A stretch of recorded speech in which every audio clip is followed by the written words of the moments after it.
वह नेता खुद को अपनी बिरादरी का चौधर समझता है।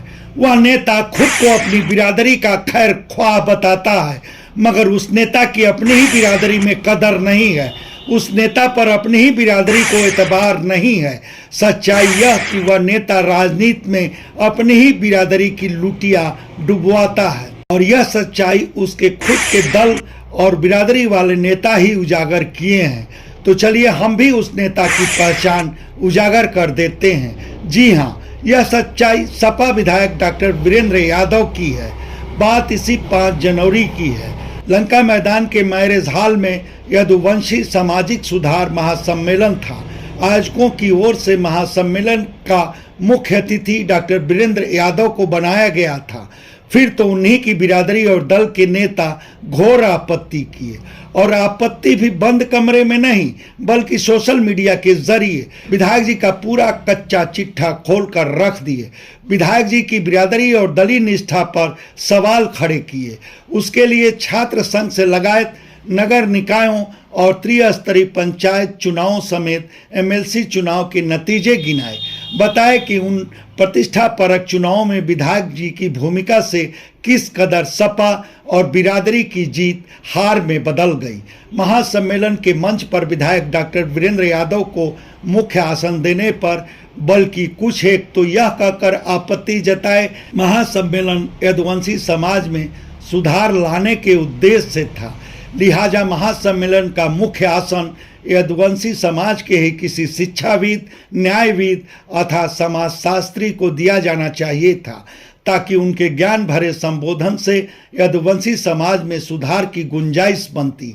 उनसे साक्षात होकर महासम्मेलन में पहुंची यदुवंशी समाज की नई पीढ़ी प्रेरणा लेती, और सपा से अलग विचारधारा रखने वाले यदुवंशी समाज के लोग भी महासम्मेलन में बेहिचक पहुंचते। उनकी इस आपत्ति का आशय यही था कि डॉक्टर वीरेंद्र यादव को मुख्य आसन देने से महासम्मेलन का मंच बिल्कुल राजनीतिक हो जाएगा। खैर, नियत तिथि और समय पर महासम्मेलन हुआ। विधायक डॉक्टर वीरेंद्र यादव मुख्य अतिथि के रूप में मंच पर पधारे। मंच पर उनका भव्य स्वागत हुआ। तब जाहिर था विधायक जी का लच्छेदार भाषण भी होना ही था। विधायक जी अपने भाषण में समाज की तरक्की खुशहाली के लिए शिक्षा पर जोर दिए। भव्य स्वागत से विधायक जी खूब गदगद थे, मगर अफसोस कि आयोजकों की अपेक्षा के मुताबिक समाज के लोग कम ही पहुँचे। जबकि महासम्मेलन का आयोजन अखिल भारतीय वर्षीय यादव महासभा और यादव उत्थान समिति की साझेदारी में हुआ था, और यह दोनों संगठन यदुवंशी समाज का पूरी तरह प्रतिनिधित्व का दावा करते हैं। बावजूद महासम्मेलन में जुटी भीड़ 4 अंकों में भी पहुंच नहीं पाई थी। तब कहा जा सकता है कि इसका मुख्य कारण विधायक डॉक्टर वीरेंद्र यादव थे। बहुतेरे उनसे निजी तौर पर खार खाकर तो कुछ उनकी राजनीतिक विचारधारा से परहेज में महासम्मेलन में नहीं गए। हालांकि सपा जिलाध्यक्ष गोपाल यादव समेत सपा संगठन के कई पदाधिकारी तक महासम्मेलन में नहीं आए, बल्कि सपा के प्रदेश सचिव चंद्रिका यादव तो मीडिया से बातचीत में विधायक डॉक्टर वीरेंद्र यादव की विद्वता पर ही सवाल खड़ा करते हुए महासम्मेलन में नहीं जाने का ऐलान कर दिए।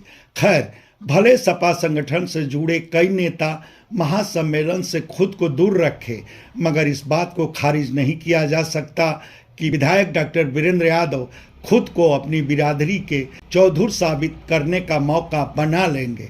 इतना ही क्यों, बल्कि संभव हो कि वह सपा सुप्रीमो अखिलेश यादव को भी यह एहसास कराने से नहीं चूकेंगे कि गाजीपुर के यदुवंशी समाज के वह इकलौते सर्वमान्य नेता हैं, और विभिन्न चुनावों में बिरादरी अथवा सपा को हराने में उनकी भूमिका की बात सरासर झूठी है।